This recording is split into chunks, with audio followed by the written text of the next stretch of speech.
आकाशात् पतितं तोयं यथा गच्छति सागरं सर्वदेव नमस्कारः केशवं प्रतिगच्छति.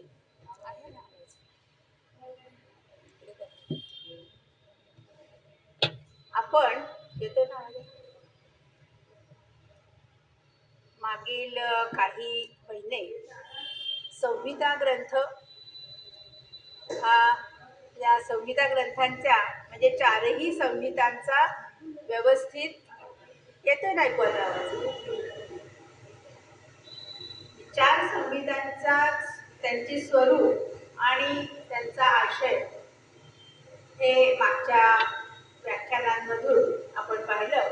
आता वेदवाङ्मयातला एक भाग म्हणजे संहिता वाङ्मय तो आता आपला संपलेला आहे.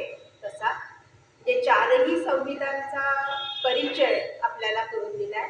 ऋग्वेद, यजुर्वेद, सामवेद, अथर्ववेद त्यांचं स्वरूप आणि आशय हे आपण पाहिलं. आता वैदिक वाङ्मयातला दुसरा टप्पा म्हणजे ब्राह्मण ग्रंथ तो आपण त्याचा अभ्यास थोडक्यात बघायचा आहे. म्हणजे त्याचं स्वरूप काय आहे, ब्राह्मण म्हणजे काय हे आपण बघणार आहोत. हा कदाचित पंख्याचा कुठला आवाज येतोय का? नाही आवाज येतोय त्याचा येतोय माईकचा याचा आवाज येतोय जास्त. ठीक आहे, बाहेर नाही वाटत ह्या याचा आवाज येतोय ठीक आहे. तर ह्या व्याख्यानात ब्राह्मण म्हणजे ब्राह्मण ग्रंथ स्वरूप आणि आशय हे बघणार आहोत. संहितांचा जेव्हा आपण परिचय करून घेत होतो तेव्हा एक असं बघितलं की संहिता मध्ये काय आहे तर प्रामुख्याने ऋचा आहेत, मंत्र आहेत असे जे झाले. त्यामधलं काय सांगितलं होतं तर देवतांची स्तुती असेल किंवा एखादं वर्णन असेल, विश्व कसं निर्माण झालं याविषयीचे काही तत्वज्ञानाचे विचार, हा सगळा भाग आपण त्या संहितांमधनं बघितला. त्याच्यातला फार मोठा भाग म्हणजे परमेश्वराची स्तुती किंवा ज्या काही निसर्ग शक्ती असतील त्यांची स्तुती होती, हा मोठा भाग होता. आता संहिता काल म्हणजे जसा ऋग्वेदापासून यजुर्वेद निर्माण झाला. यजुर्वेद म्हणजे त्या ऋग्वेद मंत्रातल्या काही म्हणजे मंत्रच घेऊन त्याच्या यजुस तयार केल्या गेल्या असं आपण पाहिलं. तर त्या यजुस म्हणजे यज्ञासाठी आहुती देताना यज्ञात जी आहुती द्यायची आहे देवतेला, एखाद्या देवतेचं आवाहन करायचं, त्या देवतेला आवाहन करून ते प्रसन्न करून घ्यायची आहे आणि त्यासाठी तिला आहुती द्यायची. आणि मग ते जे काय आहे त्यासाठी यजुस तयार झाल्या. आणि जसा हा यजुर्वेद ग्रंथ तयार झाला त्याचबरोबर समाजामध्ये यज्ञ संस्था ही विकसित झाली. सुरुवातीला त्याचं स्वरूप प्राथमिक होतं म्हणजे संहिता कालामध्ये म्हणजे ज्या काळामध्ये ऋग्वेद, यजुर्वेद या संहिता होत्या, अथर्ववेद, सामवेद, त्या काळामध्ये परमेश्वराबद्दलची, आता मी तो एक सर्वसाधारण शब्द वापरते परमेश्वर, त्या परमेश्वराबद्दल कृतज्ञता व्यक्त करण्यासाठी आर्यांनी एक मार्ग स्वीकारला आणि तो मार्ग म्हणजे यज्ञ. आणि मग त्या देवतेचं आवाहन करून त्यामध्ये आहुती द्यायची, हे त्याचं सर्वसाधारण स्वरूप होतं. ती आहुती देत असताना त्यांची स्तुती करायची आणि ती ते स्तुतीपर श्लोकांनी म्हणजेच संहितेतील मंत्रांनी ही स्तुती करायची. मग अनेक देवता आहेत, अनेक देवतांचं आवाहन करत असताना त्या देवतेला म्हणजे ऋग्वेद कालामध्ये यज्ञाचं स्वरूप हे असं होतं. पण त्यातून यजुस निर्माण झाल्या होत्या. त्याच वेळेला यज्ञसंस्था विकसित झाली होत होती असं जेव्हा आपण म्हणतोय. मग एका देवतेला हा मंत्र, दुसऱ्या देवतेला दुसरा मंत्र, मग त्याच्या वेगळे पण कसं, कारण सगळ्यांचं स्वरूप, त्या यज्ञाचं स्वरूप काय आहे? स्तोत्र म्हणजे स्तुती करायची, आवाहन करायचं, स्तुती करायची आणि आहुती द्यायची. मग सगळ्याच म्हणजे एक आहुती एका देवतेला प्रसन्न करण्यासाठी, तर दुसऱ्या देवतेला काहीतरी वेगळं करायला पाहिजे. कारण शेवटी हे कसं आहे, विकसित होणं मानवाच्या कल्पनेनेच हे सगळं वाढलंय ना. त्यानुसार दुसऱ्या देवतेसाठी हे काहीतरी विचित्र आहे. आवाज येत होतो, मला इकडनं येतोय, तुम्हाला इकडनं येतोय. मग एक यज्ञ, सगळेच यज्ञ सारखे झाले.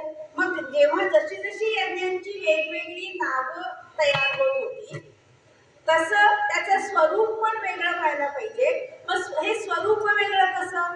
तर अमुक वरुण देवता आहे, तिला ह्या हवीर द्रव्य हा शब्द तुम्हाला सगळ्यांना परिचित आहे, म्हणजे जे यज्ञामध्ये आहुती द्यायची असते ते. मग कधी कधी दूध हे हवीर द्रव्य असतं, कधी कधी दूध दही हे मिश्रण आणि ते एका विशिष्ट देवतेला आवडतं, कधी कधी पायस असं हवीर द्रव्य असेल. मग त्या दुधांमध्ये सुद्धा वेगवेगळेपणा आणि आहुती देण्यामध्ये वेगवेगळेपणा, मंत्रांचं म्हणजे त्या त्या देवतेची स्तुती आणि ते मंत्र हे तर आहेच. हे सगळं असा एका म्हणजे यज्ञापासून दुसरा यज्ञ हा वेगळा आहे असं एक, जशी यज्ञ संस्था यालाच म्हणतात विकास झाला, विस्तृत होत गेलं. मग हाच का मंत्र, हा केव्हा म्हणायचा, कोणती आहुती घालायची, मग त्यासाठी काय तयारी करायची, ते कसं करायचं, त्याची पद्धत काय, हे सगळं कुणीतरी सांगायला पाहिजे. मग याची चर्चा त्या यज्ञ मंडपामध्ये कदाचित होत असेल. आणि ही जी काय चर्चा होतीये त्यावेळेला ती चर्चा म्हणजेच ते त्याला ब्राह्मण असं झालं. म्हणजे ती यज्ञविधींसाठी केलेला विचार, सगळ्या जाणकारांनी केलेला विचार असं त्याचं स्वरूप होतं. मग हा जेव्हा साकल्याने स्वतंत्र एकत्रित आला आणि मग त्याचा मोठा स्वरूप म्हणून ती ब्राह्मणे म्हणजे ब्राह्मण ग्रंथ असा एकंदरीत. तर त्यामध्ये काय झालं, त्या विशिष्ट यज्ञात कोणते कोणती द्रव्य लागतील, काय काय लागेल, ते विधी कोणते आहेत, मग तेच का करायचे, ते केव्हा करायचे, हा सगळा त्याचा विस्तार. मग हा विस्तार सांगण्यासाठी म्हणून जो म्हणजे शब्द आला, त्या ब्राह्मण शब्द कसा आला हे आपण आता बघणार आहोत. मग ब्राह्मण शब्द त्या आधी हे दोन्ही मिळून मंत्र आणि ब्राह्मण ह्या तसं बघितलं तर एकाच नाण्याच्या दोन बाजू आहेत. कारण मंत्र ब्राह्मणयोः वेद नामधेय असं म्हटलंय. म्हणजे वेदाचे दोन भाग आहेत. म्हणजे वेद म्हटलं की काय आहे, तर काही मंत्र भाग आहे आणि काही ब्राह्मण भाग आहे. मग हा ब्राह्मण म्हणजे काय, तर त्या मंत्राचा विस्तार. कारण ब्राह्मण मध्ये ब्रह्म धातू आहे. ब्रह्म याचा अर्थ वाढणे, विस्तार पावणे असा आहे. म्हणजे त्या मंत्राला कसं विस्तृत केलेलं आहे, त्या मंत्राची शक्ती जाणून ते ब्रह्म. आणखी ब्रह्माचे वेगवेगळे अर्थ आहे. ब्रह्म याचा अर्थ मंत्राची शक्ती, ब्रह्म याचा अर्थ मंत्र असाही घेतला. आणि त्या मंत्रासंबंधीचा विचार ज्याच्यामध्ये आहे ते ब्राह्मण. त्या शक्तीचा विचार किंवा शक्ती जो जाणतो तो ते म्हणजे ब्राह्मण. असं हे ब्रह्म हा शब्द आणि ब्रह्म या शब्दापासून ब्राह्मण. आता मी जेव्हा जेव्हा ब्राह्मण म्हणते तेव्हा आता माझ्या डोक्यामध्ये ब्राह्मण ग्रंथ आहे, ब्राह्मण ही जात नाही. तशा अर्थाने तो शब्द म्हणजे त्या शब्दाचा विनियोग म्हणजे ब्राह्मण याचा अर्थ विस्तृत विवेचन असा घ्या. मग आणि ते कशाचं, तर त्याच म्हणजे यज्ञसंस्था विकसित झाली आणि मग सगळ्या जे मंत्र आहेत हे वेदातले मंत्र यज्ञासाठीच आहे अशी एक संकल्पना किंवा अशी श्रद्धा, त्याला काही म्हणा तुम्ही, अशी भावना लोकांमध्ये दृढ होत चालली होती.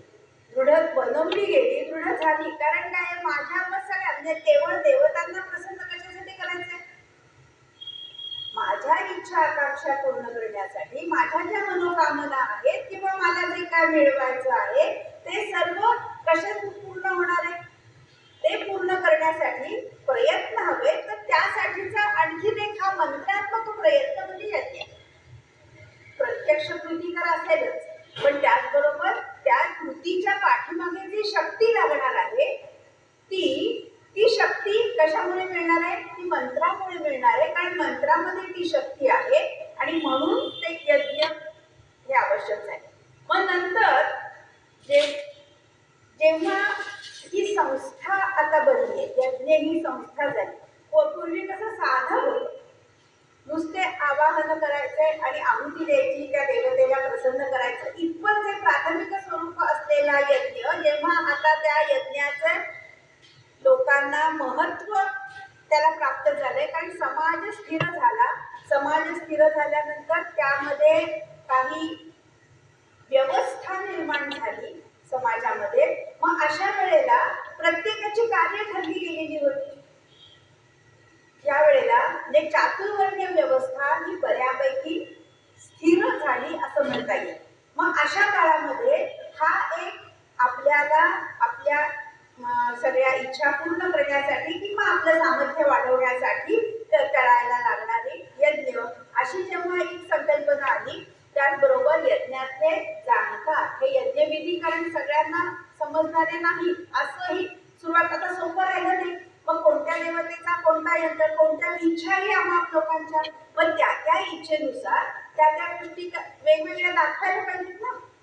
मग हे जे संहिता जाणणारे किंवा संहिता अध्ययन करणारे जे लोक आहेत त्यांनी ते काय झाले, आता ते त्यांचा मंत्रावर अधिकार, क्षत्रिय म्हणून जे होते त्यांचा अधिकार शस्त्रांवर होता, त्याच्याद्वारे ते समाजामध्ये वर्चस्व प्रस्थापित करत होतेच.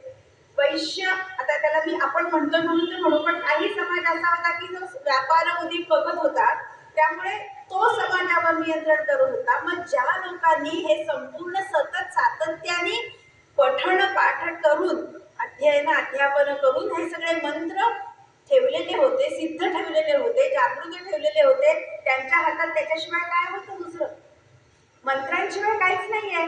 मग आपलं माझंही मोठेपण कसं दाखवणार, ही एक प्रकारची त्या समाजामध्ये चाललेली चुरसच आहे ना. प्रत्येकाची आपल्या अस्तित्व टिकवण्यासाठीची ही स्पर्धा असं आपण का नाही म्हणत. मग आपल्या जवळ जे आहे त्याच्याद्वारे मी माझं वर्चस्व प्रस्थापित करीन असं ते झालं. मग मला मंत्र येतात ना आणि लोकांचा विश्वास आहे त्या मंत्रांवर, कारण ते अपौरुषेय आहे. मग ह्या मंत्रांच्या साह्याने जर तो म्हणतोय नाही, त्याने ते म्हटलं म्हणजे कसं आपलं सगळं भलं होतं, मग ठीक आहे, मग त्यांनीच मग मलाच येतं तुम्हाला नाही बरं का, असं सांगायला सुरुवात केलीच असणार आहे ना. आता सुद्धा आपण घरात बघितलं तर घरातली मोठी माणसं लहान मुलांना काय ते तुला नाही जमायचं, आता ते जरा मी करून देतो, थांबा तुम्हाला नाही जमायचं, कुणी सगळंच होतं. जेव्हा तुम्ही आता वाहन चालवत असताना पहिल्यांदा इकडच्या लोकांकडून सांगितलंच गेलं असेल तर नाही ते तुम्हाला, कारण तिथे आता यांनी जर ताब्यात घेतलं चक्र तर काय होईल, सगळंच त्यांच्या ताब्यात जाईल. अशी ही कुटुंबातली सुद्धा स्पर्धा असू शकते, तशीच ती समाजातली आहे. जरा थोडंसं वेगळं बोलते मी आणि हे सगळं भांडून बोलते सुद्धा, पण मला ब्राह्मण ग्रंथ हे कसे वाढले ते सांगायचंय. मग ते पहिल्यांदा म्हणजे ब्रह्म म्हणजे मंत्रातली शक्ती म्हणा, ब्रह्म म्हणजे मंत्र आणि त्याचा विचार करणारे ग्रंथ म्हणून ब्राह्मण ग्रंथ असा या ब्राह्मण ग्रंथांचं नाव आहे. म्हणजे अशी त्याची शाब्दिक स्फोड आपल्याला करता येते. आता हा जो काय म्हणजे ब्राह्मण शब्द ब्रह्मन या शब्दापासून आलाय हे तर उघड आहे, पण इथे सुद्धा वाङ्मयामध्ये हा ब्रह्मन शब्द म्हणजे ब्रह्म शब्द दोन प्रकारे म्हटला जातोय. ब्राह्मण हा शब्द जेव्हा पुल्लिंगी असतो तेव्हा तो जातीवाचक आहे आणि स्वरा म्हणजे पूर्वी भाषेला शब्दांना स्वर होते, उदात्त अनुदात्त स्वर येतो, तसे त्याचे स्वर सुद्धा वेगळे आहेत. ब्रह्म हा शब्द जेव्हा अंत्योदा शेवटी त्याचा उदात्त स्वर असेल तेव्हा त्याचा अर्थ तो पुरोहित असा आहे. पुरोहित शब्द आहे, ब्राह्मण जात नव्हे. पुरोहित म्हणजे जो प्रत्येक कार्याला पुढे असतो. पुढे का असतो तो, कारण त्याला मंत्र माहिती आहे, त्याच्याकडे ती शक्ती आहे. आणि हा पुरोहित लढाईत सुद्धा त्या राजाच्या सेनापतीच्या पुढे असतो, कारण जे मंत्रून बाण येत असतात त्याला थोपवण्याची त्याच्याकडे ताकद आहे. त्यामुळे तो पुढे असायला हवा. आपल्याकडे येणारा जो वाद आहे आपल्या सैन्याला तो थांबवणारा असा तो पुरोहित आहे. आणि हा अशा केलेला म्हणजे तो जेव्हा पण ब्राह्मण शब्द पुल्लिंगी म्हटलं तर आता आपण त्याचा अर्थ पुरोहित, हल्लीच्या भाषेत म्हणायचं झालं तर ब्राह्मण, ब्रह्मवृंद, समुदाय असा म्हणू शकतो. पण ब्राह्मण जेव्हा नपुंसकलिंगी असतो त्यावेळेला तो नपुंसकलिंगी शब्द हा ग्रंथ या अर्थी वापरला गेलेला आहे. म्हणजे ब्राह्मण ब्रह्मसंगाते वेदभाग, म्हणजे पुल्लिंग जेव्हा असतं तेव्हा त्याचा अर्थ ब्रह्मसंघात जे ब्रह्मवृंद आणि वेदभागे नपुंसकम असा त्याचं स्पष्टीकरण पुढच्या ग्रंथांमधून लिहिलेले आहे. असा हा ब्राह्मण ग्रंथ. म्हणजे नपुंसकलिंगी जेव्हा शब्द येतो म्हणजे कधीही ब्राह्मण हा असं म्हटलं जात नाही संस्कृतमध्ये. ब्राह्मणम असं जेव्हा येतं तेव्हा ब्राह्मणम याचा अर्थ ब्राह्मण ग्रंथ. प्रत्यक्ष त्या ब्राह्मण ग्रंथामध्ये सुद्धा एखादी गोष्ट स्पष्ट करताना विवेचन येतं आणि इतिह ब्राह्मणम असं म्हटलं म्हणजे हे याचं विवेचन, हे याचं स्पष्टीकरण असा त्याचा अर्थ असतो. मग हे स्पष्टीकरण एखाद्या मंत्राचं असतं, त्या मंत्रातल्या एखाद्या शब्दाचं असतं, एखाद्या विधीचं असतं, हे ब्राह्मण. आणि मग मूळ मंत्र आणि त्याचं कारण काळ पुढे पुढे गेलाय. मंत्र जो आहे हा पूर्वी लोकांना समजत होता पण आता काळाने तो कसा झालाय आणि त्याला पुन्हा वेगळं आवरण आली, वेगवेगळ्या सांस्कृतिक आवरण आलं, आणखीन काहीतरी त्याला प्रत्येकाने दिलं गेलं. अशामुळे त्याचा अर्थ हा गूढ बनला. किंबहुना गूढार्थ गूढ प्रिया वै देवा असं म्हटलं गेलं. देवतांना गूढ आवडतं अशी एक समजूत झाली. त्यामुळे जितकं गूढ तितकं ते देवांना प्रिय आणि मग जितकं ते गूढ आहे तितकं प्रिय आहे ना, मग तितकंच ते गूढ जाणणाऱ्या लोकांचं महत्त्वही वाढलं. अशी ही त्यातली मेख आहे. हे लक्षात घेऊन त्यामुळे यज्ञ संस्था ही विकसित करण्यामध्ये समाजातल्या प्रत्येकाचा थोडाफार त्याच्यात हात आहे. सगळ्यांनीच ती विकसित केलेली आहे. हे काही फक्त एका विशिष्ट वर्गाने ही यज्ञ संस्था विकसित केली असं अजिबात नाही, प्रत्येकानेच केली. कारण क्षत्रियाला सुद्धा वाटत होतं मला ह्या लढाईत विजय मिळायला हवाय किंवा माझं राजाला वाटतंय माझं राज्य वाढायला हवंय. मग त्याने सांगितलं ना तुला राज्य हवंय ना, तुझं हे यज्ञ कर. अहो इंद्राला सुद्धा आपण शतक्रतू म्हणतो ना, इंद्राचं नाव आहे. नंतर पुराण कालामध्ये या सगळ्या संकल्पना वाढल्या आणि यज्ञ संस्था तोपर्यंत पूर्णपणे विकास पावलेली होती. ब्राह्मण ग्रंथांचा विकास झालेला होता, किंबहुना ब्राह्मण ग्रंथांची निर्मिती झाली, त्याचं अध्ययन सुरू झालं होतं. कारण जसे समाजामध्ये यज्ञ लोकप्रिय झालेले आहेत तसं त्याचे विधी, त्याच्यासाठी लागणाऱ्या सगळ्या यंत्रणा या तितक्याच कार्यरत असतात. आज सुद्धा आपण बघतोच ना आपल्या समाजात सुद्धा एखादे उत्सव जेवढे लोकप्रिय होत आहेत आणि त्याची सार्वजनिकता येते तशा सगळ्या यंत्रणा आणि बाकीच्या सगळ्या व्यापार उद्योग सुद्धा त्याच्या भोवती फिरत असतो. संपूर्ण समाज, केवळ समाज मन ढवळून निघतं असं नाही तर अर्थव्यवस्था आणि सगळ्याच त्या गोष्टी बदलत असतात. हेच त्या काळात ज्या काय परिस्थिती होत्या त्यानुसार हे होत राहिलेलं आहे. मग असं असताना ह्या सगळ्या ब्राह्मण ग्रंथांची सुद्धा अशीच निर्मिती होत होती.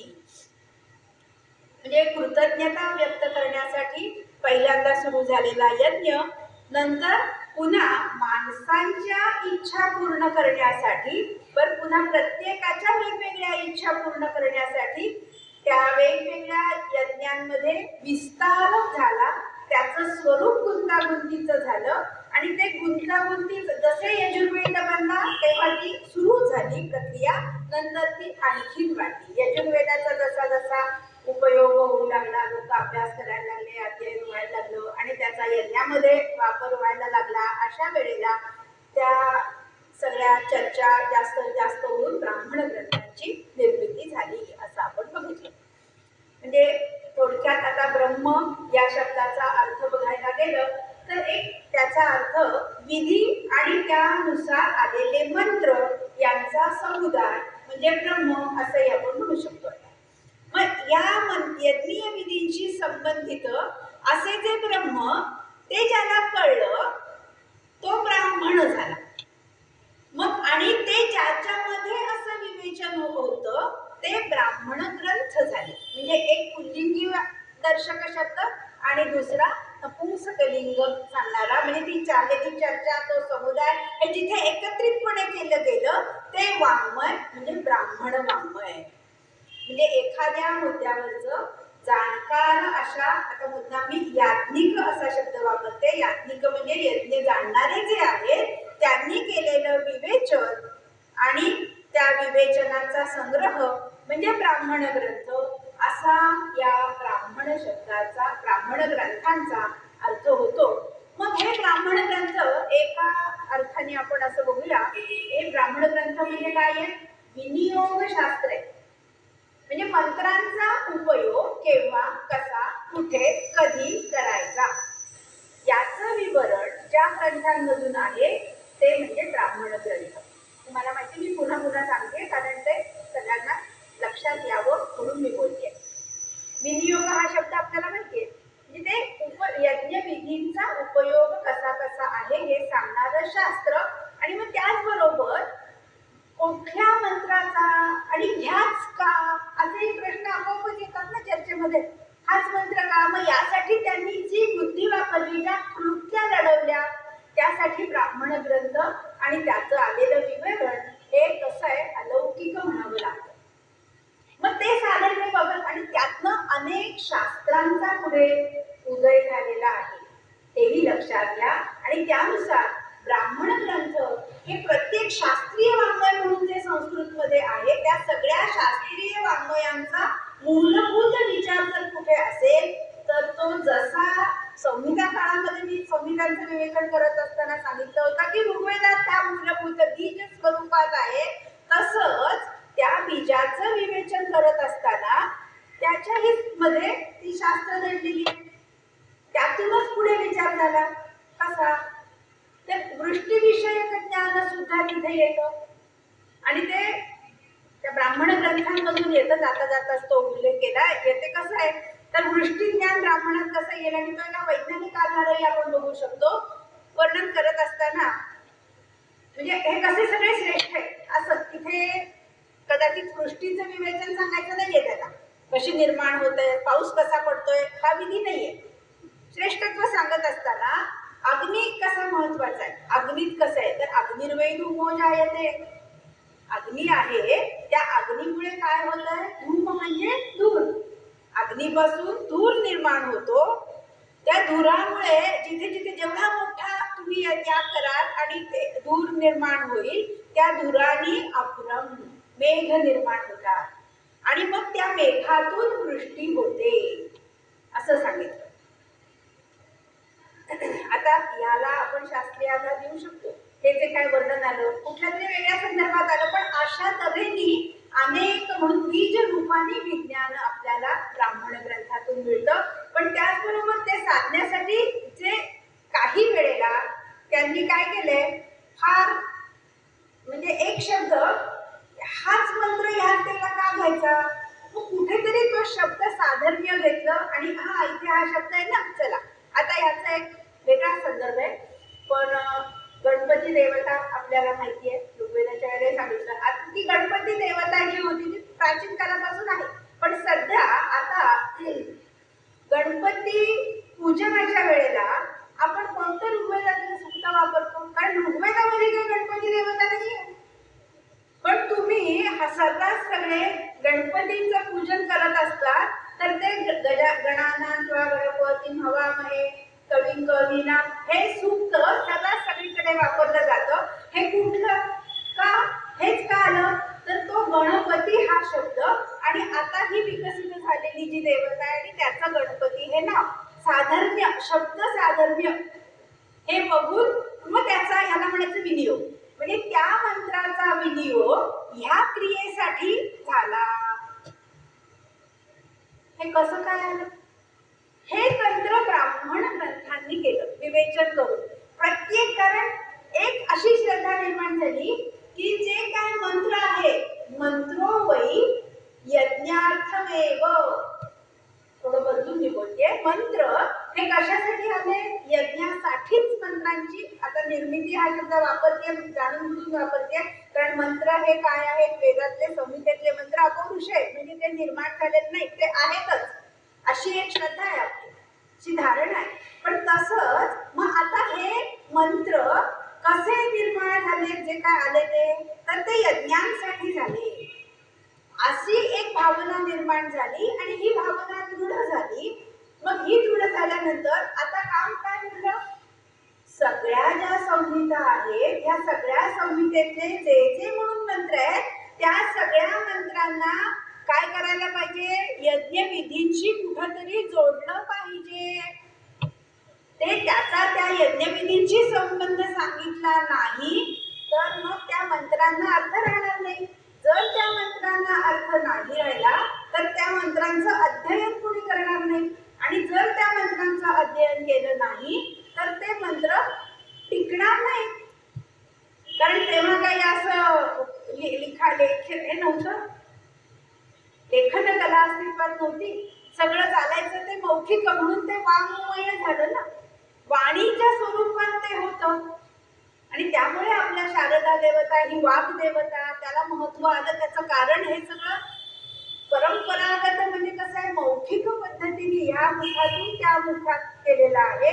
आणि त्यामुळेच आपल्या विद्येच्या संदर्भात किंवा जे शब्द येतात बहुश्रुत, म्हणजे खूप ऐकलंय त्यांनी, खूप ऐकलंय म्हणजे कोणीतरी बोलतं आणि ते खूप ऐकलं म्हणजे ते लक्षात ठेवलेलं आहे, अशा अर्थाने या मौखिक परंपरेतून आलेले हे सगळे शब्द आहेत. त्या म्हणजे पठण पाठण म्हणजे कुणीतरी सांगायचंय, त्याला आवृत्ती द्यायची आणि त्यांनी ते लक्षात ठेवायचंय, म्हणायचं, लक्षात ठेवायचं आणि मग पुढच्याला सांगायचं. हे जर सातत्याने, म्हणजे त्याला संख्या घेणं म्हणतो ना आपण, त्या संख्या घेऊन मी पूर्वी शिकलो पण आता काही लक्षात नाही, अशी पद्धत नव्हती ना पूर्वी, नाही तर वेळ आपल्यापर्यंत आलेच नसते. तसेच हे ब्राह्मण ग्रंथ सुद्धा अशाच तऱ्हेने आपल्यापर्यंत आलेले आहेत, सगळ्या विवेचनांसकट. ते फार मोठं आश्चर्य आहे. आणि आता हे ब्राह्मण ग्रंथ नंतरच्या काळातले असल्यामुळे चर्चा आहे ती, त्यामुळे ते गद्य स्वरूपात आहे. म्हणजे प्राचीन गद्याचे नमुने म्हणून सुद्धा भाषेच्या दृष्टीने ब्राह्मण ग्रंथांचं महत्व आहे. हे बरोबरच सांगितलं भाषाचा जेव्हा अभ्यास करतो त्यावेळेला. कारण संहिता म्हटलं तर त्या आहेत सगळ्या पद्यात्मक. यजुर्वेदामध्ये काही यजुर्वेदातली यजुच्या होत्या त्या गद्यात होत्या, त्या गद्यात आहेत. आणि तिथून मग या गद्याचा विकास झाला. आणि गद्य वाङ्मय आपल्याला ते अगदी जसं मंत्रांमध्ये जे स्वरूप असेल तशा प्रकारचं छोटी छोटी वाक्य असतील. जसं नंतर मंत्रात आपल्याला छंद पूर्ण करण्यासाठी तू, वै वगैरे अक्षरं दिसतात, सतत येतात. तशीच गद्यामध्ये सुद्धा ब्राह्मण वाक्यात मध्ये दिसतात. ब्राह्मण ग्रंथांमध्ये तो हवई, ते हना जसं येईल तसंच त्या ब्राह्मण ग्रंथांमधनं हे शब्द वारंवार येतात. लयबद्धताही येते, कारण ते शेवटी मौखिक परंपरेने म्हटलं जातं. स्वरही काही ठिकाणी आहे, काही ठिकाणी स्वर नाहीये, तो मुद्दा वेगळा आहे. पण ब्राह्मण ग्रंथांमध्ये अनेक विचार जे येतात, त्याचबरोबर भारतीय संस्कृती, सनातन संस्कृती असं जे आपण म्हणतो, ती रुजवली कुणी, ती जी रुजवली त्याचं महत्वाचं श्रेय हे ब्राह्मण ग्रंथांना जातं. ब्राह्मण ग्रंथांनी यज्ञ हे आवश्यकच आहे असं सांगितलं. म्हणजे प्रत्येक मंत्र हा यज्ञासाठी झालेला आहे हे त्यांनी बिंबवलं लोकांच्या मनामध्ये. आणि मग ते करण्यासाठी त्यांनी बऱ्याच गोष्टी केल्या आणि त्यामुळे ब्राह्मण ग्रंथांचा विस्तार खूप झाला. म्हणजे एवढासा एक मंत्र असेल आणि आता मीच बघा ना, ब्राह्मण शब्द ब्रह्म हे सांगण्यासाठी जे काय विवेचन करते, त्या प्रकारे सांगते, परत परत बोलते, हेच सगळं ब्राह्मणांनी केलंय का? तर ते ते लोक ब्राह्मणांनी म्हणजे ब्राह्मण ग्रंथांनी, कारण तो अर्थ ते लोकांच्या मनामध्ये ठसवायचंय, ते बिंबवायचंय आणि एकदा ते बिंबलं की मग पुसलं जात नाही.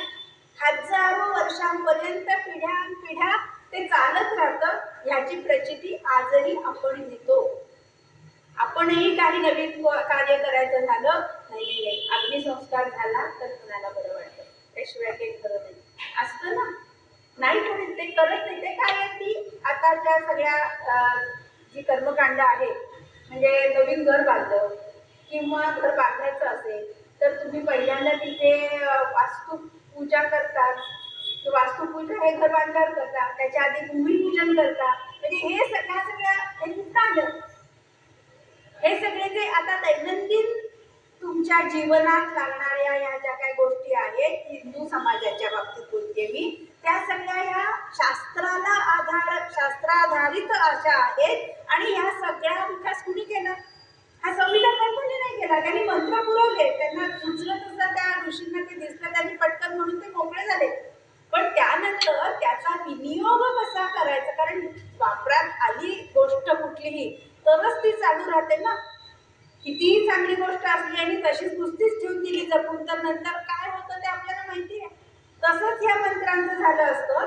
पण ते नंतर वापरात आणले आणि सगळ्यांना बांधून ठेवलं, सगळ्या मंत्रांना त्या कारण तेव्हा चरणाचं नाणं काय होतं, यज्ञ हे होतं. त्यामुळे सगळे मग त्यासाठी यज्ञात अनेक विधी आले का, तर सगळ्या मंत्रांना जागा दिली पाहिजे ना वेगवेगळी. मग त्यासाठी त्या गोष्टी जेव्हा आल्या आहेत, मग हे करत असताना म्हणजे ब्राह्मण ग्रंथांनी आणि काय काम केले, तर समाजाला प्रेरित केले.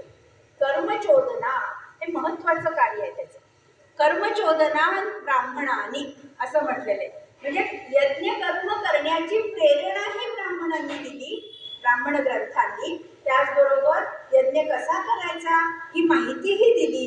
आणि मंत्राः सब्राह्मणाः प्रोक्ताः असं म्हटलं. तदर्थम ब्राह्मणं स्मृतम. ब्राह्मण कशासाठी, तर मंत्र जे आहे हे मंत्र जर ब्राह्मणांसहित म्हणजे ब्राह्मण ग्रंथासहित म्हटले तर त्याला अर्थ आहे. नाहीतर मंत्रांचा अर्थच तुम्हाला कळणार नाहीये. मंत्रांचा अर्थ ब्राह्मण ग्रंथ, कारण ते ब्राह्मण ग्रंथ म्हणजे विवेचन आहे मंत्रांचं. मग ते बघण्यासाठी म्हणून म्हणजे संहितांवरचं, म्हणजे थोडक्यात सांगायचं काय, तर संहितांवरची प्रवचन म्हणजे ब्राह्मण ग्रंथ. आता सुद्धा सगळे आहेतच की, पण तरी का निरनिराळी व्याख्यानं असतात का आम्हाला नाही ना कळत. आम्हाला कळण्यासाठी संहिता तिथे आहेत ना, लायब्ररीत जाऊन बघावी पुस्तकं, नाही कळत. पण म्हणजे त्याच्यावर कोणीतरी विवेचन केल्याशिवाय हे ऋग्वेद म्हणजे काय आहे, यजुर्वेद काय आहे, काय आहे हे कळत नाही. तर ते कळवण्याचं काम त्या काळामध्ये ब्राह्मण ग्रंथांनी केलेलं आहे. म्हणजे आणि यज्ञो वै श्रेष्ठतम कर्म हे सांगितलंय. यज्ञ हाच श्रेष्ठ कर्म हे आहे. आपण पुरुषार्थ म्हणजे जे काय तुम्ही कर्म प्रवृत्त कर्म असं जेव्हा म्हणतो तेव्हा ते कर्म म्हणजे यज्ञ कर्म असं म्हटलंय. म्हणून शेवटी ते गाणी जे यज्ञ कर्म आपण बदली कवळ घेता सुद्धा म्हणतो, म्हणजे ते सुद्धा आपली एक यज्ञच आहे. का, कारण आपल्या मनामध्ये हे यज्ञ हा शब्द इतका रुजलेला आहे. त्यामुळे प्रत्येक क्रिया ही यज्ञ, आणि फार चांगली गोष्ट आहे. त्या यज्ञ या संस्था विकसित झाली, त्याच्यामध्ये जो विचार आहे ती त्यागाची भावना आहे. यज्ञ म्हणजे काय, कोणती क्रिया, आहुती आहे. हो, आहुती म्हणजे काय, ज्या कोणाचं तुम्ही आवाहन करताय, ज्याला बोलावताय त्याला ते द्रव्य द्यायचं आहे. आणि इंद्राय इदन्न मम अग्नये इदन्न मम असं म्हणायचं आहे. अग्नये स्वाहा म्हणून अग्नीला द्यायचंय, ह्या देवतेला द्यायचंय, त्या देवतेला द्यायचं असं सांगितलंय ना. त्याचबरोबर अतिथी आला की अतिथीसाठी आहे, इदन्न मम म्हणजे ते सुद्धा यज्ञ कर्मच आहे. प्रत्येक गीतेमध्ये असंच सांगितलं ना, जे जे आहे ते म्हणजे त्याग आणि समर्पण ही भावना ही यज्ञांनी रुजवलेली आहे. प्रत्येक गोष्टीला चांगली बाजू असते, तशी थोडीफार वाईट, पण ती वाईट बाजू जी येते ती कोणामुळे येते हे लक्षात घ्यायचे. माणसांच्या कर्मांमुळे ती वाईट बाजू त्याला प्राप्त होते. नाही तर सरकारी योजना सुद्धा चांगल्याच असतात की, पण ते राबवणारी यंत्रणा त्याच्यावर त्याचं यश अवलंबून असतं. हे जसं आहे तसंच इथे ये, ते काही काळात माणसंच होती ना, माणसाचा स्वभाव सगळीकडे सारखाच असतो. त्या काळात सगळीकडे देवच वावरत होते असं काही नाहीये, माणसं होती सगळी. म्हणजे ते चांगलं वाईट सगळ्याच प्रमाणात हे सगळ्याच गोष्टी असू शकतात.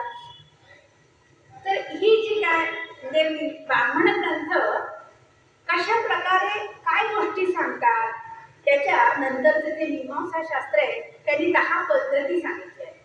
त्या म्हणजे कारण का निर्माण झालं, ब्राह्मण ग्रंथांनी हा विधी एखादा का करायचा तो हेतू सांगितला. कसं विवेचन येतं ब्राह्मण ग्रंथांचं, तर हेतू येतो.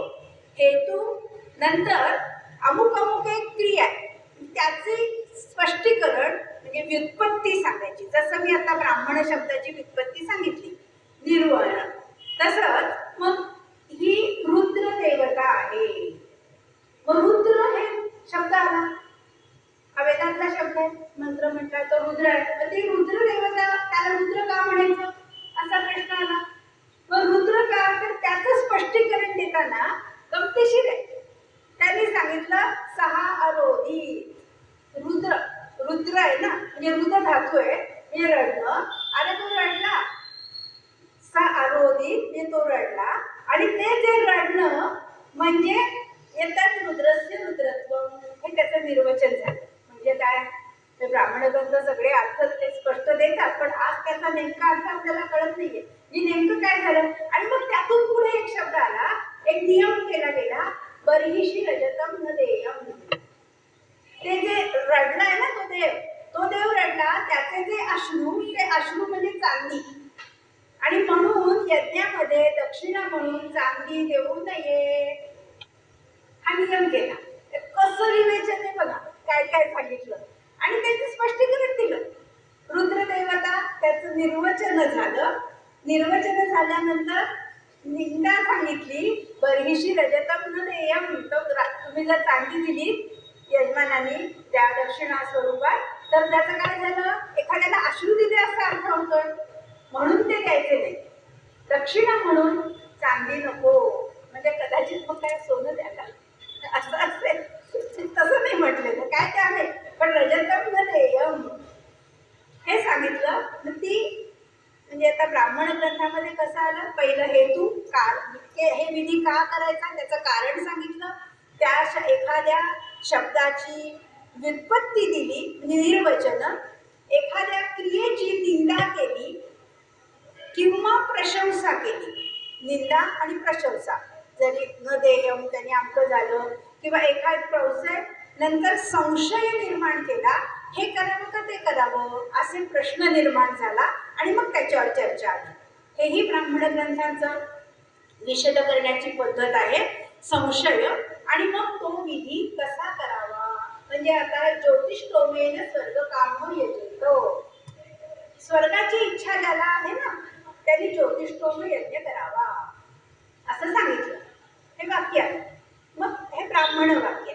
मग हे झाल्यानंतर ज्योतिषोम यज्ञ कसा करायचा, त्याच्यासाठी कोणते कोणते हविद्रव्य घ्यायचे, मग ते प्रयाजही येतो, कशा कशा गोष्टी सगळे वेद म्हणजे ब्राह्मण वाक्य या, हे सगळे विधी घ्या. मग त्यासाठी हविद्रव्य कोणती घ्यायची, तर व्रीही वीर येतं, त्या यज्ञाचे व्रीही आहेत लाया, त्यांनी यज्ञ करावा. मग त्यासाठी काय करायचं, त्या आधी म्हणजे टाकायचे घ्यायचे, त्याला सिंचन करा, मग त्याचं कांडा, त्याची तुसं बाहेर काढा, आणि मग त्या व्रीही त्याचं पीठ करा, त्याचा पुरोडाश तयार करा, आणि मग त्या पुरोडाश भाजायचा कपालावर, आणि मग त्याची आहुती द्यायची. एवढा सगळा हा विधी आहे. हा सगळा विधी म्हणजे कसा असेल, आपण शिरा करतो ना तशासारखं, पण ते व्रीही पासून करायचं आहे. म्हणजे एक प्रकारचे तांदूळ व्रीही म्हणजे त्याच्यापासून केलेला, पण तो भाजायचा आहे. मग त्याच्यासाठी तूप भाजणं, आणि मग तो देवतेला आहुती द्यायची, त्याचे भाग करायचे, ते सगळे हे बारकावे. आणि त्यासाठी प्रत्येक वेळेला कोणता मंत्र घ्यायचा, आणि हा मंत्र कसा घेतला हे तुम्हाला सांगितलं एका उदाहरणावरून. शब्द साधारण बघायचं, मग ते कुठल्या तरी मंत्रात तो असतो. प्रत्यक्ष बघायला गेलं तर तो कदाचित अग्निसूक्त मधलं मंत्र नसेल असतो, मग कुठल्या तरी देवतेला पण एक शब्द पुरोडा अशा हा शब्द जिथे येईल तो शब्द घ्यायचा, अग्नी हा येईल तो शब्द तिथे ते आहे म्हणून तो मंत्र घ्यायचा. आणि आता हा मंत्र आणि केली जाणारी क्रिया याच्यामध्ये काहीतरी संबंध जोडला पाहिजे ना. त्याला त्याशिवाय समृद्धी येत नाही. त्याला रूप समृद्धी असा एक छान शब्द यज्ञामध्ये आलाय. म्हणजे जे हेच तदेव म्हणजे हे असं म्हणजे एक तो यज्ञ केव्हा समृद्ध बनतो की क्रिया केली गेलेली क्रिया आणि म्हटला गेलेला मंत्र हे जेव्हा एकाच एकमेकांशी बांधले जातात, एका विचारांनी एका गोष्टींनी, हे जेव्हा होईल त्यावेळेला तर समृद्ध होतो. म्हणजेच तेच आपण आधी तुम्ही जेव्हा एखादा पूजा विधी करता तेव्हा तुम्ही त्या मनानी आणि क्रियेनी त्याच्यामध्ये जेव्हा असता तेव्हा ती क्रिया सफल होते. इकडे एक यायचं आठवण नव्हतं, सत्यनारायणाची पूजा केल्याने स्कोर काय झाला रे, अरे कधी अवघाला असं जर यजमान म्हणायला लागले तर त्याचं लक्ष तुम्हाला का या बसा बसा. म्हणजे हल्लीचे सगळे लग्नविधी वगैरे बघा सगळे कशा असतात, सगळ्यांचं लक्ष त्या फोटोमध्ये असतं, विधींमध्ये कोणाचंही लक्ष नसतं. मग त्या विधींमध्ये जो मंत्र म्हटला गेलाय त्याचा अर्थ काय आहे, तो संस्कार म्हणून जर असेल तर तो मनावर होत असतो ना. मग त्या मनावर जर संस्कार करायचा असेल तर सगळी इंद्रिय तिथे पाहिजेत आपली, एकाग्रता हवी तर काहीतरी तो संस्कार होणार आहे. हे भाग हे यज्ञात त्यांनी ठेवलेलं आहे आणि ते करण्याचा ब्राह्मण ग्रंथांचा प्रयत्न आहे. म्हणून त्यांनी वेगवेगळी गोष्टी सांगून मग असं केलं आणि तसं झालं होतं. मग एक यज्ञामध्ये एकाने असं केलं आणि त्याचं कसं झालं याला म्हणायचं, या सगळ्या गोष्टी सांगितल्या पुराकल्प. किंवा एखाद्याने हा केला आणि त्याचं भलं झालं, त्याला 100 चांगले म्हणजे संपत्ती मिळाली, राज्य मिळालं, या सगळ्या गोष्टी या अनेक ब्राह्मण ग्रंथांनी प्रस्थापित केल्या. मग प्रश्न येतो मग तो विधी त्यांनी कसा केला. मग विधी असा केला थोडक्यात म्हणजे आपण कहाण्या वाचतो ना सगळ्या, त्या कहाण्यांमध्ये जे येतं जसं विवेचन येतं जसे प्रश्न असतात ते म्हणजे ब्राह्मणांचं आत्ताचं प्राकृत रूप आहे असं समजा. ते व्रत आणि त्या व्रताची महती सांगण्यासाठी ती गोष्ट सांगितली जाते, त्याचबरोबर त्याचा विधीही सांगितला जातो. तसंच ब्राह्मण ग्रंथांमधलं आहे, फक्त ते संस्कृतमधून आहे.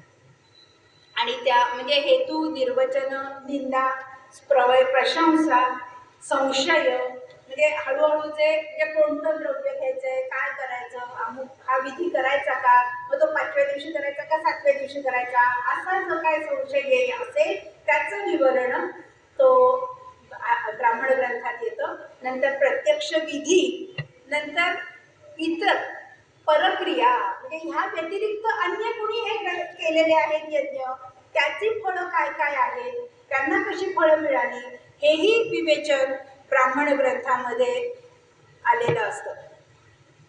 त्या प्रचलित रीतिरिवाजांचा उल्लेख त्यामध्ये केलेला असतो आणि यज्ञीय कृतींचं समर्थन केलेलं असतं. पुराकृत्य प्राचीन काळच्या राजांचे दाखले देऊन झालेलं. आणि नंतर व्यवधारण कल्पना हा महत्वाचा आहे. म्हणजे वेळ निश्चित करायची, यज्ञीय वस्तू त्याची संख्या आणि त्याची कर्माची किती वेळ लागेल, ती वेळ त्याचा काळ हे सगळं ठरवायचं आणि ती निश्चितपणे सांगणं हे त्या ब्राह्मण ग्रंथांचं काम आहे. व्यवधारण कल्पना त्याच्यातच एक सांगितलेलं, घोडा दक्षिणा स्वरूपात स्वीकारू नये. कारण जर घोडा तुम्ही घेतला, आता एकदा सांगितलं त्यात देणाऱ्याला सांगितलं बरीशी रजतम न देय, तुम्ही चांदी देऊ नका नाहीतर मग तुमच्या पदरात दुःख पडेल. असं जर असेल तसं स्वीकारताना काय घ्यायचंय तर यज्ञामध्ये घोडा तुम्ही स्वीकारायचा नाही. कारण घोडा जर तुम्ही स्वीकारला तर वरुण देवता पाशांनी तुम्हाला बांधतो, ही एक संकल्पना. आणि मग त्याच्यासाठी ते निरनिराळे, मग अश्व स्वीकारायचं असेल तर ते काय करायचं, त्याचं कसं प्रायश्चित्त घ्यायचं, हेही त्या ग्रंथांमधनं विशेष करून सांगितलेलं आहे.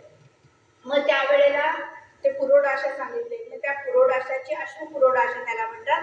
अश्व आणि पुरोडाशा याची संख्या किती घ्यायची, कसं घ्यायचं, आणि हे सगळे यज्ञविधी सांगत असताना उपमान काहीतरी उदाहरणं देऊन सांगणं. उपमान शब्द तुम्हाला माहिती आहे, उपमेय उपमान हे जे असतात तुलना, त्या तुलनात्मक दृष्टीने या गोष्टी सांगायच्या.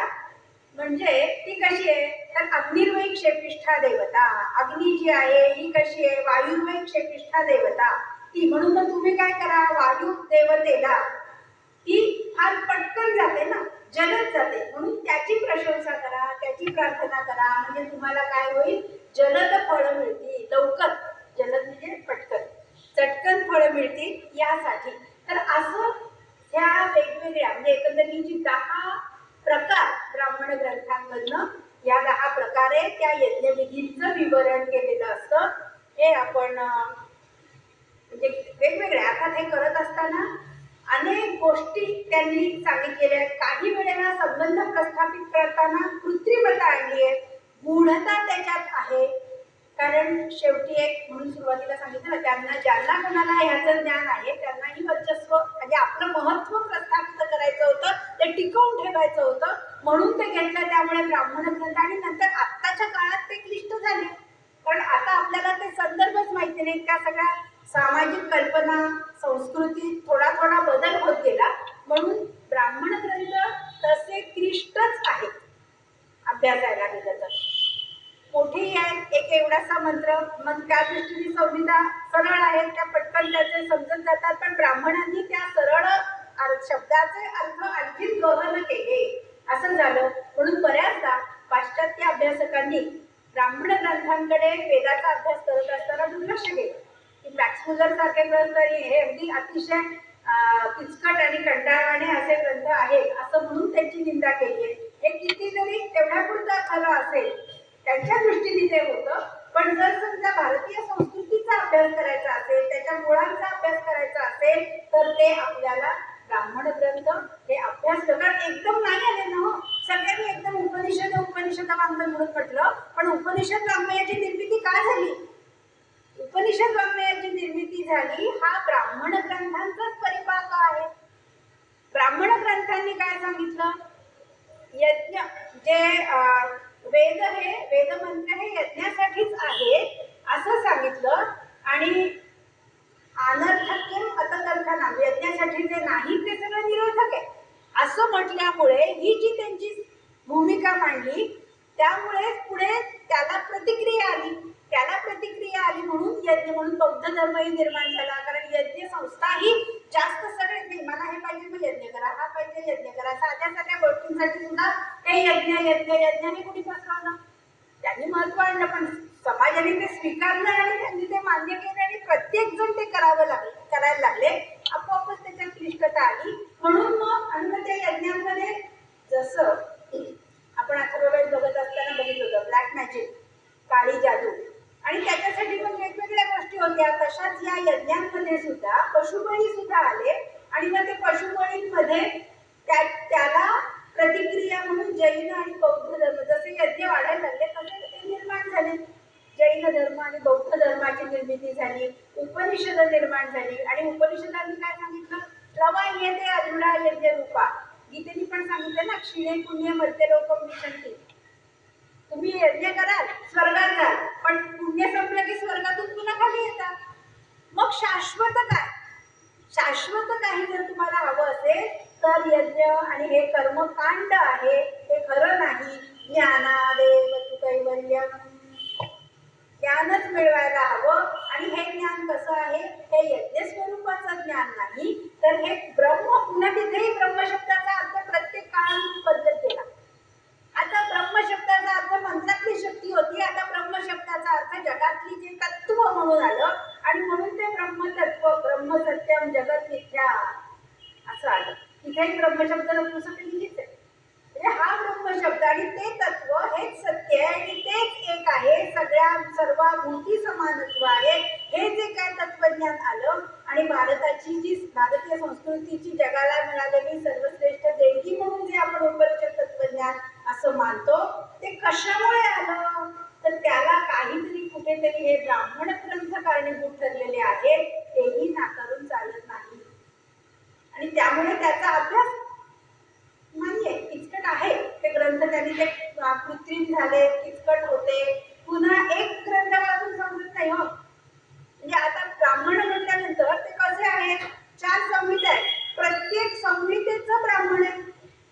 ऋग्वेदाचे ब्राह्मण, तर ऋग्वेदाचे ब्राह्मण काय सांगतात, ऋग्वेदाचे ब्राह्मण ग्रंथ यज्ञामधल्या ऋग्वेदाचा जो ऋत्विक असतो, म्हणजे यज्ञामध्ये 4 ऋत्विक असतात, हे तुम्हाला मागे सांगितलेलं आहे मी.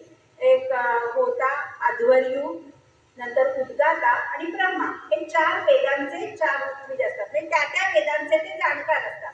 ऋग्वेदी जो असतो, ऋग्वेदाचा मंत्र म्हणणारा तो होता, मग त्या यज्ञामध्ये होत्याची काय काय कर्तव्य आहे ही कुठल्या ब्राह्मणात मिळतील, तर ऋग्वेदाचे जे ब्राह्मण आहे त्याच्यामध्ये होत्याची कर्म मिळतील. यजुर्वेदाचे जे ब्राह्मण असेल त्याच्यामध्ये अध्वर्यूची कर्तव्य मिळतील. सामवेदाच्या ब्राह्मणामध्ये उद्गाताची काय काय क्रिया आहे, त्याचे मंत्र आहेत, त्याचं स्पष्टीकरण मिळेल. म्हणजे एका यज्ञासाठी अनेक ब्राह्मण ग्रंथ तुम्हाला बघावे लागतात, तरच ते समजतात. म्हणून त्यातून पुढे श्रौत ग्रंथ निर्माण झाले. सूत्र रूपात ते त्यांनी सगळं सांगितलं, एकत्र केलं, आणि मग याला आधार हा आता ते ब्राह्मण ग्रंथ आपण बघूया. उपलब्ध असलेले ऋग्वेदाचे जे ब्राह्मण ग्रंथ आहेत ते ऐतरेय ब्राह्मण हे सगळ्यात जुनं ब्राह्मण.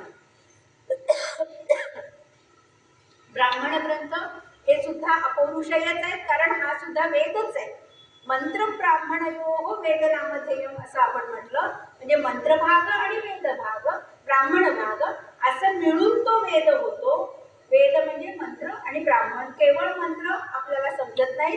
ब्राह्मण ग्रंथांशिवाय मंत्र हे काय होतात, निरर्थक असतील असं दृढ श्रद्धा मानली गेली, म्हणून मंत्र ब्राह्मणयोः वेद नामधेयम. मग आता ऋग्वेदाचं ऐतरेय ब्राह्मण आणि त्याबरोबर कौशितकी किंवा शाखायन शाखा, ऋग्वेदाच्या अनेक शाखा आहेत, त्याच्या विस्तारात नको जायला. यजुर्वेद म्हटलं की ते पुन्हा कृष्ण यजुर्वेद आणि शुक्ल यजुर्वेदाचे 2 प्रकार आहेत.